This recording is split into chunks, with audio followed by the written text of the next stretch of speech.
இப்ப இன்னொரு புது அபாயம் நமக்கு வந்திருக்கு என்னன்னா, பொது சிவில் சட்டம். இந்த பொது சிவில் சட்டத்த முதல்ல என்ன சொன்னாங்கன்னா, நாங்க வந்து போதுமான விவாதம் பண்ணுவோம், உரையாடுவோம் நாங்க.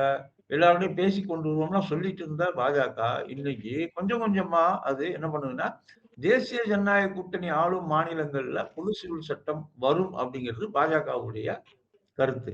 இந்த கருத்த இவங்க எப்படி பார்க்குறாங்கங்கிறது முதல் கேள்வி. இது வந்து எவ்வளவு ம். ஆபத்தான ஒரு விஷயம் அப்படிங்கிறது தான். பொது பொது சிவில் சட்டம்ங்கிறது உறவு முறைகள் பற்றி எல்லாம் பேசும். இந்த உறவு முறைகள் ம். பற்றி பேசும்போதெல்லாம், தமிழரோட உறவு முறை வேறு, வட இந்தியருடைய உறவு முறை வேறு.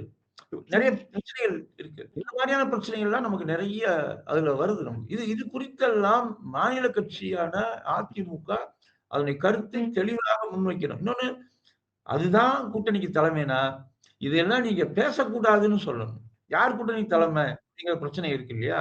தேர்தல்ல வாக்குறுதிகளாக நீங்க பேசக்கூடாதுன்னு கூட்டணிக்கு தலைமை ஏற்றிருக்கக்கூடிய அதிமுக அத சொல்லணும். அத சொல்ல மறுக்குது. அதுக்கு பல்வேறு காரணங்கள் இருக்கு. அதக்கூட முதலமைச்சர் நெறைய பட்டியலிடுறாரு. அதுக்கு என்ன காரணங்கள் அப்படின்னு சொல்லி.